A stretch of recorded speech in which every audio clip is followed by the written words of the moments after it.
चंद्रमा उसी जल में प्रतिबिंबित होता है जो जल शांत हो, स्थिर हो। यही तो समस्या होती है मन की। मन कभी भी शांत नहीं हो पाता है। जहां शांति नहीं वहां कुछ भी नहीं रुकता। समुद्र की लहरों की भांति विचारों का उपद्रव मन को निरंतर स्थिर रखता। कुछ भी सुनने और समझने के लिए मन का मौन रहना आवश्यक है, किंतु मन मौन रहना नहीं जानता। वो तो निरंतर कुछ ना कुछ कहता रहता, प्रतिपद शब्दों का आक्रमण चलता रहता है मन पर,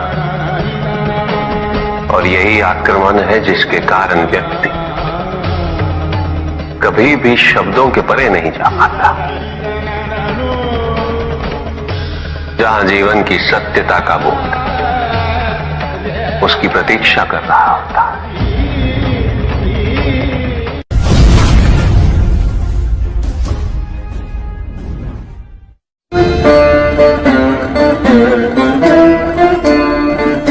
मैं वो हूं जो नहीं है,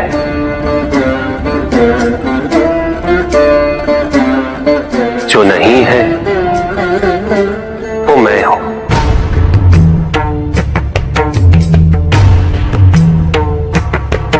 चिरकाल तक सभी को यह स्मरण रहे,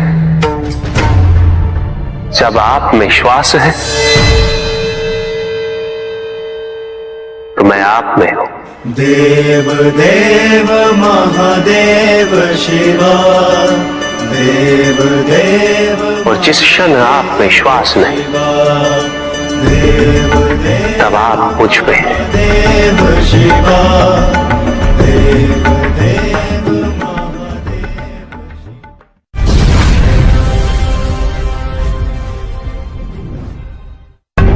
सत्य को जानने के लिए वन में जाना अनिवार्य नहीं है। अपने निजी, पारिवारिक और सामाजिक दायित्वों का परित्याग भी आवश्यक नहीं है। सत्य तो सदैव हमारे साथ है, हमारे सामने है,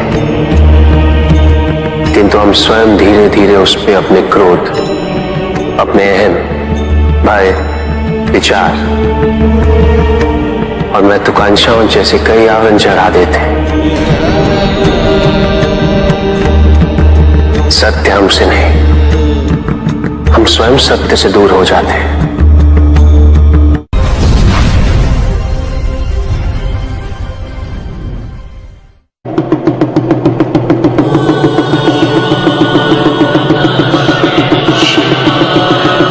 जहां न अमृत, न विष, न सुख, न दुख, न स्वर्ग, न नरक, वही परम आनंद है। उसी परम आनंद तक की यात्रा है तुम्हारी। ये यात्रा आनंद के सानिध्य की है, ये यात्रा सानिध्य के आनंद की है। और इस यात्रा में मैं प्रतिपल तुम्हारे साथ हूं।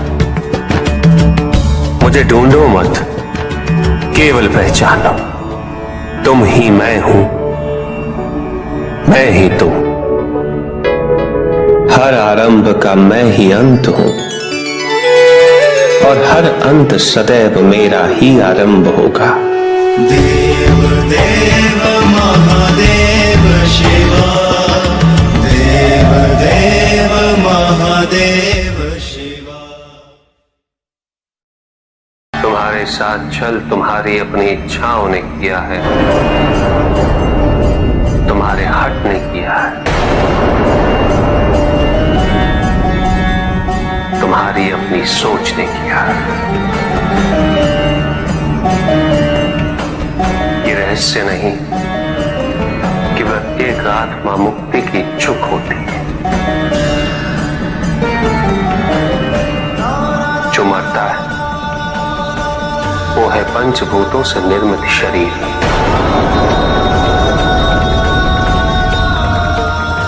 किंतु आत्मा तो अजर है, अमर है।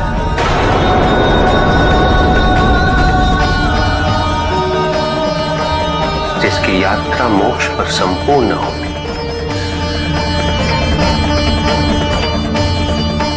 जहां सांसारिक बंधनों से व्यक्ति मुक्त हो जाता है,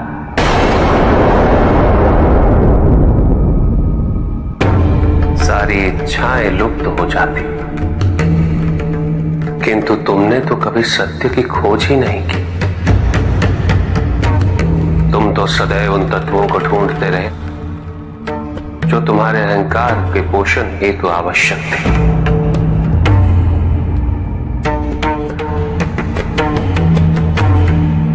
किंतु सत्य तो यही है कि ना कोई तुम्हारा है और ना तुम किसी के।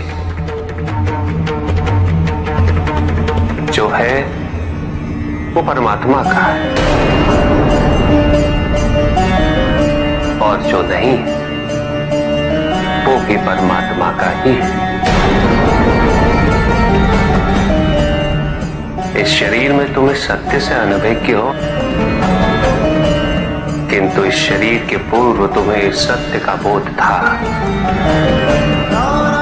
और इस शरीर के पश्चात भी रहेगा। प्रश्न ये है कि क्या तुम इस सत्य को अभी स्वीकार करना चाहते हो? यदि करते हो तो परिवर्तन का मार्ग स्वतः प्रदर्शित हो जाएगा। आजीवन तुम प्रत्यक्ष को ही सत्य मानते रहे, परोक्ष सदैव महत्वहीन रहा। तुम्हारे पास यही अवसर है उस भूल को सुधारने का। भक्ति हेतु यदि कुछ अनिवार्य है तो केवल भक्ति ही।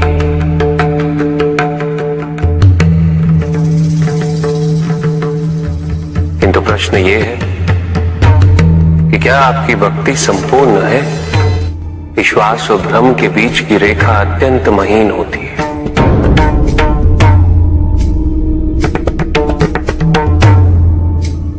असंख्य व्यक्ति ये नहीं समझ पाते कि उनका विश्वास है या भ्रम।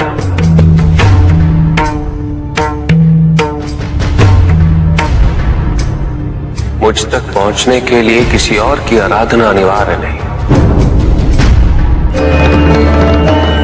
मेरे सच्चे भक्त तो मुझे किसी भी रूप में पूज सकते, किसी भी रूप में प्राप्त कर सकते। ओम नमः शिवाय। पुरुष और प्रकृति एक है, वो कभी पृथक नहीं हो सकते।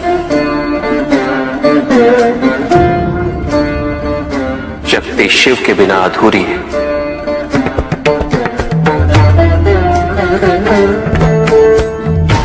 और शिव तो शक्ति के बिना शव के समान है। शिव शक्ति पुरुष प्रकृति का संतुलन सदैव अनर्थकारी सिद्ध होगा। शरीर में यदि स्त्री तत्वों की ऊर्जा नहीं तो शरीर निर्जीव नहीं।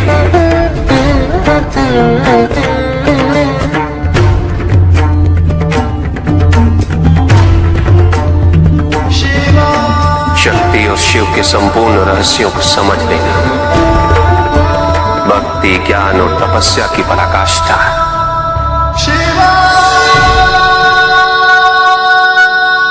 जब ज्ञान के लिए शब्द पर्याप्त ना हो, उदाहरण प्रस्तुत करना अनिवार्य हो जाता है। केवल आपके लिए ही नहीं, अपितु तो आपके माध्यम से समस्त संसार को शिव और शक्ति की संयुक्ता से पुनः अवगत कराना इस प्रसंग का उद्देश्य था,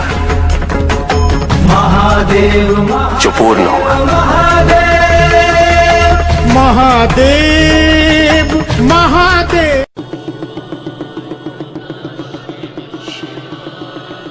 जहां न अमृत न विष, न सुख न दुख, ना स्वर्ग ना नरक, वहीं परम आनंद है। उसी परम आनंद तक की यात्रा है तुम्हारी। ये यात्रा आनंद के सानिध्य की है। ये यात्रा सानिध्य के आनंद की है। और इस यात्रा में मैं प्रतिपल तुम्हारे साथ हूं। मुझे ढूंढो मत, केवल पहचानो, तुम ही मैं हूं, मैं ही तुम। हर आरंभ का मैं ही अंत हूं, और हर अंत सदैव मेरा ही आरंभ होगा। देव देव महादेव शिव। पंडित महोदय को अपने अंतिम उत्तर का तात्पर्य बताओ।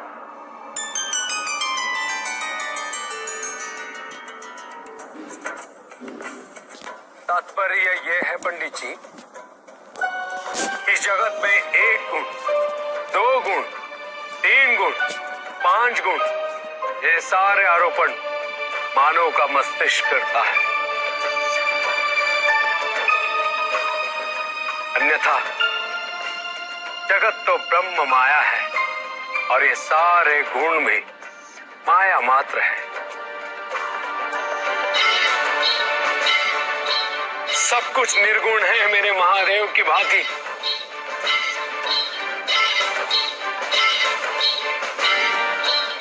और गुण तो मात्र लीला का नाम है। साधु साधु साधु साधु। किंतु प्रभु, ऐसा कोई ज्ञान तो इस संसार में है ही नहीं। वेद तो ईश्वर की आराधना, व्रत, तप, ज्ञान आदि क्रियाओं से करना सिखाता है। तो फिर निर्गुण वाली बात सत्य कैसे हो सकती है? वेद में ही सारा ज्ञान है पंडित महोदय। वेद का सही अर्थघटन करना इस समय संभव नहीं। अनंत शिव। प्रजापिता ने वेद के मंत्र दी ताकि मनुष्य मात्र अपने गुणों के माध्यम से निर्गुण तक पहुंच सके।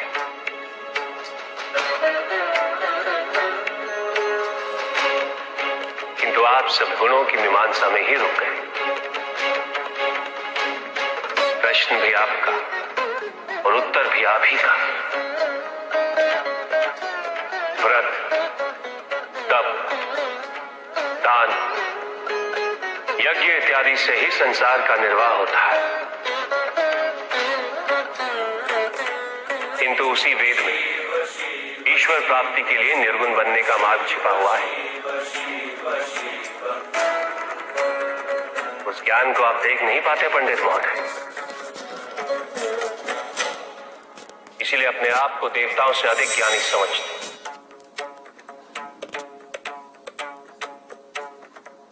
पंडित महोदय, ज्ञान का भ्रम अज्ञानता का प्रथम लक्षण है। इस प्रकार भरे हुए पात्र में कुछ नहीं समाता, उसी प्रकार ज्ञान के अहंकार से भरे मन में अधिक ज्ञान नहीं समाता।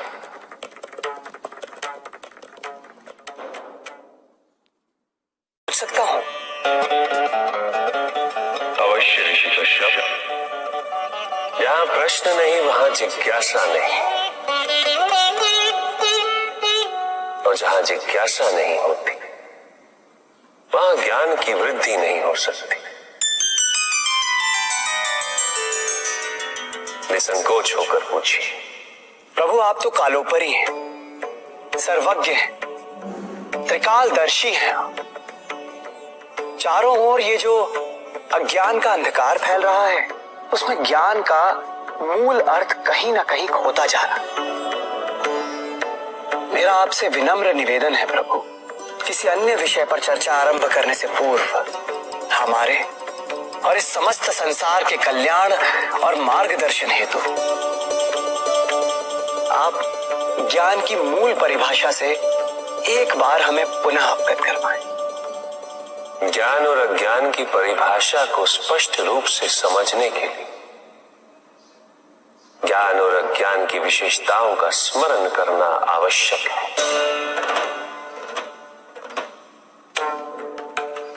जिसके कारण स्वार्थ, विनाश, क्रूरता, अशांति और भय में वृद्धि हो, वह ज्ञान है। किंतु जो व्यक्ति को उदार, निर्भीक, सहनशील और विनम्र बनाए, वही ज्ञान है। अज्ञान की शक्तियां दुरुपयोग करने हेतु प्रेरित करती हैं, किंतु जो अपनी शक्तियों और अपने सामर्थ्य के प्रति अपने उत्तरदायित्व को समझाए, जो न केवल अपने अपितु अपने से पहले संसार के उद्धार हेतु प्रोत्साहित करे, वो ज्ञान है। ज्ञान का मूल उद्देश्य ही परोपकार है, सृजन है। दूसरों की भावनाओं को समझना, उनका आदर करना, यही ज्ञान है। क्योंकि ज्ञान हमें न केवल अपने अपितु दूसरों के दुख और सुख के प्रति भी संवेदनशील बनाता है। किंतु जो दूसरों की भावनाओं का अनादर करे, उसे ज्ञान की श्रेणी में कैसे रखा जा सकता है? अज्ञान के कारण व्यक्ति सांसारिकता में बंधता जाता है, वो माया में उलझता जाता है। अज्ञान परम सत्य से दूर ले जाने का माध्यम है,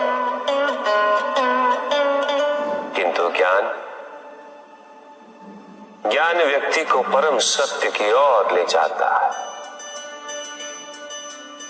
ज्ञान मुक्तिदायक है, मोक्ष का मार्ग है, और इस मुक्तिदायक ज्ञान का सर्वोच्च रूप है आत्मज्ञान, और यही ज्ञान की पूर्णता भी है। ज्ञान और अज्ञान का ये अंतर संसार में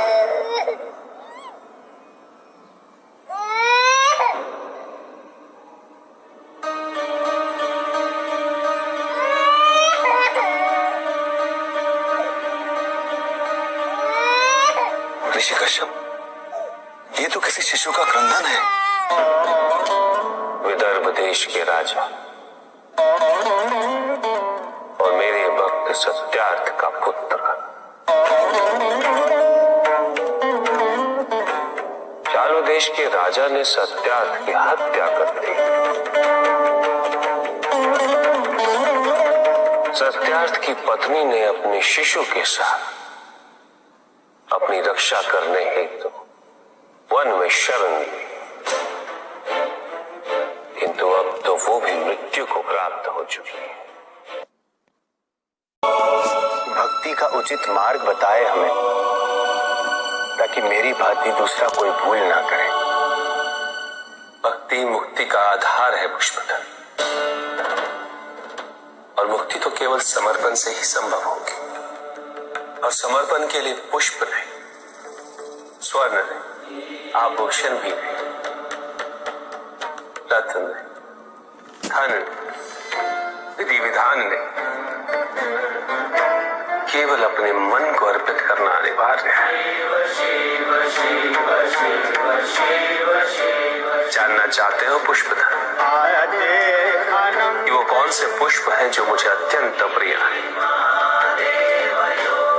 इंद्रियों का नियंत्रण, दया, शांति, तप, क्षमा, ध्यान और सत्य। और जब कोई मेरे इन पुष्पों से आराधना करे, मैं अवश्य प्रसन्न होता। भक्ति में भव्यता आवश्यक नहीं है पुष्पधर, अभी तो सरलता आवश्यक है। भक्त के लिए ये समझना अत्यंत कठिन हो जाता है। प्राय भक्ति कब मोह में परिवर्तित हो जाती है और ऐसे में पथ भ्रमित होना अनिवार्य है।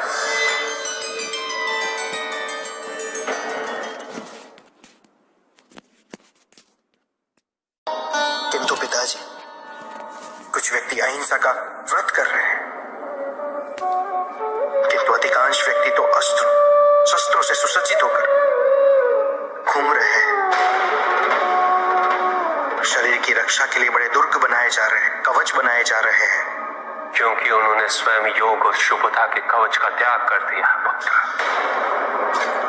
क्योंकि अब शुभता उनके लिए जीवन को जीने का आधार नहीं रह गई, क्योंकि योग तो अब केवल उनके लिए एक कठिन सी साधना है। जो व्यक्ति, जो समाज योग से और साधना से जितना विमुख होगा, वो समाज आत्मरक्षा के लिए कवच, दुर्ग और अस्त्रों और शस्त्रों के निर्माण हेतु सदैव विवश होगा। व्यक्ति के अंतर मन से शुभता जितनी ही क्षीण होती जाएगी, योग की अग्नि जितनी कम होती जाएगी, उसके जीवन में अंधकार की अग्नि भी उतनी ही प्रचंड होती जाएगी। समाज में ऐसे अभिमानी और अहंकारी व्यक्तियों की संख्या सदैव बढ़ती रहेगी पुत्र। समाज में उतनी ही तीव्रता से युद्ध और अस्त्रों के अनुनाद की दिशा में अग्रसर होगा। किंतु पिताजी, जो समाज योग शुभता से विमुख होता जा रहा है, उन्हें कैसे लौटाया जाए? प्रयत्न चाहे एकमात्र किसी के भी धरातल पे चले, जब तक सृष्टि के किसी भी अंश, जब तक एक प्राणी भी शुभता और योग के द्वारा इस समाज को संचालित करने के लिए प्रयत्नशील रहेगा, जब तक वो शुभता और योग को केवल शोभा की वस्तु नहीं समझेगा, तब तक सृष्टि में शुभता की पराजय असंभव है पुत्र। तब तक योग, बल और शुभता का समापन नहीं हुआ है। परिस्थितियां कैसी भी विकट हो पुत्र, अहंकार के अंधकार का आवरण चाहे कितना भी घना हो, आध्यात्म योग और शुभता का एक लघु दीपक भी सदैव उस पर विजयी होता रहेगा। मेरा एक कथन सदैव स्मरण रखना पुत्र, मन के हारने से हार है और मन की जीत में ही जीत होती है। अपने मन से शुभता और योग को तुम कभी भी विस्थापित नहीं होने देना।